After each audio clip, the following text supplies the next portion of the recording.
de la rendre plus circulante, de montrer les livres de manière plus claire. Alors vos clients étaient peut-être un peu perdus au Oui, départ, hein? complètement. Il y a une période d'adaptation qui était Oui, longue? ouais, assez longue. Je pense qu'on en est sorti de cette période d'adaptation, mais pendant les 6 premiers mois, les choses ont été relativement compliquées. Les gens nous demandaient de la papeterie, ils nous Ouais. demandaient où Ouais, étaient alors les justement, on disques. pourrait parler de ça parce que il y a même eu pire, puisqu'en fait, je crois qu'à partir du moment où le gars n'était plus là, propriétaire, les gens ont cru pendant un certain temps que la librairie n'existait plus. Hein. Oui, et qu'elle allait fermer. Ouais. Alors, c'est vrai qu'on a été en travaux pendant tout le mois d'août et même en tout début septembre encore, ce qui est la pire des périodes pour être en travaux, parce que bon, voilà, que les lieux n'ont été vraiment mis enfin, hors d'eau, on va dire, enfin, ont été vraiment construits avec les cloisons qui fermaient les anciens lieux, etc. Bref, tout ça n'a été vraiment terminé que au mois de novembre. C'est donc ça a duré pas mal de temps dans les travaux, etc. Et les gens se posaient beaucoup de questions. Du reste, on a, je pense, en tout cas sur cette période-là, perdu beaucoup de clients. Mais qui sont peut-être revenus. Beaucoup sont revenus. Mm. Et d'autres, je sais pas, parce qu'il y avait aussi des clients qui ne venaient pas pour le livre ici. Ouais. Évidemment, ils n'ont plus de raison tellement de rentrer ici si le livre. Mais alors à ce les propos, attire on a la pas. FNAC qui est juste à côté. C'est vrai que la FNAC, bon, on n'a pas beaucoup de livres par rapport à vous qui est librairie quand même dédiée aux livres, un espace dédié aux livres. Bon, c'est peut-être pas utile qu'il y ait deux commerces de multimédia l'un à côté de l'autre. En tout cas, Ouais. si vous voulez, pour ma compagne et moi, notre métier c'est le livre. Vous, c'est le livre, ça fait longtemps que vous bercez dans le livre. Voilà. Donc, voilà. Les autres métiers, comme par exemple la papeterie, on les connaît. On les connaît un peu. C'est pas notre cœur de métier, mais on les connaît un petit peu. On pourrait très bien imaginer la papeterie. Mais après, il y a des contraintes de surface aussi. C'est-à-dire que si on introduit une autre activité que le livre sur cette surface-là, ça signifierait réduire la place consacrée au livre. On n'a pas très envie de ça. Aujourd'hui, on a envie au contraire d'accueillir les livres le mieux possible, d'accueillir les gens qui les écrivent, les gens qui les lisent. Et si on met beaucoup d'activités dans la même surface, on va C'est bien ciblé comme ça, tant mieux. restreindre. Bah, écoutez, en tout cas, c'est ce qu'on Alors, essaie de faire. puisqu'on parlait, oui, du multimédia, etc. Alors, le livre virtuel, vous y croyez? Quel avenir pour le livre? Une bonne santé pour le livre? Bah, de toute façon, pour les mois actuels et pour encore quelques mois, je crois que Oui, mais là, c'est pas... tout est un Ouais, peu bizarre, quoi. c'est un peu bizarre, oui. Bon, disons qu'on peut pas se faire une réelle idée, Non, non. tout est un peu ralenti, etc. Bon. Que ce Nous, soit on fictif constate- ou réel, en tout cas, c'est ralenti. En tout cas, nous, Partout. on constate pas Voilà. ici, on constate pas vraiment de ralentissement, mais on est dans une situation un peu particulière où on reprend une entreprise qui a beaucoup changé, donc on n'est pas vraiment bon. Bref, en tout cas pour le c'est une question très importante le livre numérique. Je pense qu'il faut vivre avec son temps. Nécessairement, il y aura des choses qui se passeront en numérique. Maintenant, on sait aussi d'expérience, et de longue expérience, parce que ça fait quand même plusieurs siècles, que les supports de l'écrit changent, hein, il n'y a jamais de substitution totale, et que lorsqu'on a un nouveau support, ce sont aussi d'autres formes écrites qui naissent. C'est un secret pour personne aujourd'hui qu'on ne lit pas de la même manière sur un écran Ouais. et dans un livre. Pourtant, on a le confort maintenant avec les écrans plats, mais c'est pas une question. mais c'est la démarche d'esprit, hein. Oui, et c'est même pas une question de génération. C'est-à-dire qu'on n'a pas l'impression de mémoriser ce qu'on lit à un écran comme on le mémorise sur du papier. On zappe voilà. beaucoup plus, on passe beaucoup Mm. plus, on revient pas de la même manière en Ouais, arrière. ouais, Il ouais. n'y a pas la même fixité, on n'est pas dans le même temps, on n'est pas dans un temps d'intimité, on est dans un temps de communication souvent. Ouais. C'est très différent. Mais il faut admettre un truc.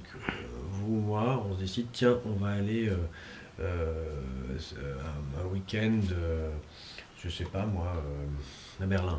Ouais. Berlin, c'est une ville de culture, il y a plein de musées.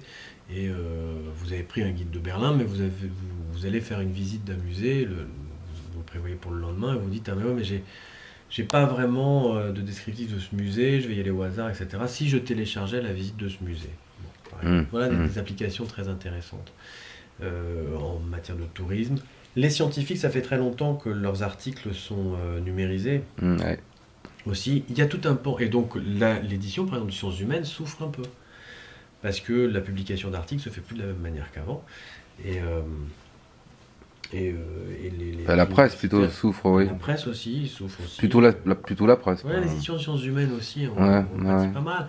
Donc il y a des parties de l'édition qui vont, l'édition papier, qui vont probablement s'amenuiser ou disparaître, d'autres qui vont sans doute s'étoffer. Aujourd'hui, en tout cas, on imagine assez mal la lecture d'un roman sur un support électronique. Le e-book. Ouais. Qu'on appelle le e-book, qui pourtant à un moment avait pris de l'importance, mais c'est vrai que depuis quelques années ça n'a pas évolué. De toute façon, le livre est un objet. Alors parlons de l'objet peut-être. Mais oui, ça compte beaucoup. Le livre, c'est des idées. C'est un volume.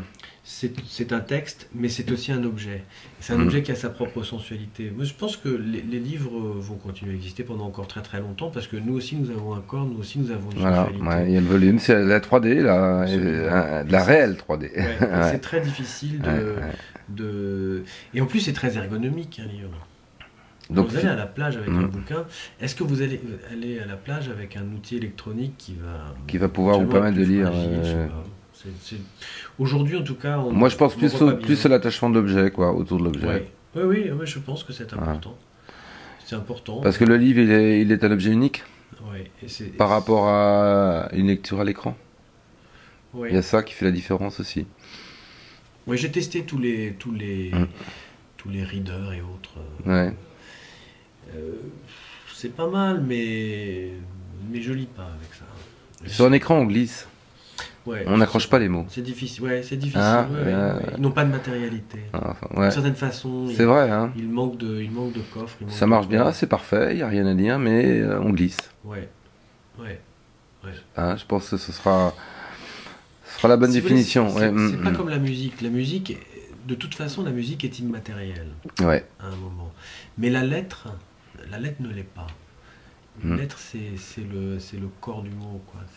Il y a quelque chose d'une matérialité de la lettre qui... Donc vous êtes relativement optimiste pour l'avenir du livre. Oh oui, pour l'avenir du livre. Je pense que ça n'est pas... Il n'y aura pas de révolution à ce sujet-là. Je crois pas. Il y aura des complémentarités. On a de plus en plus, par exemple, de livres accompagnés d'un CD-ROM qui permet d'accéder à des trucs en ligne.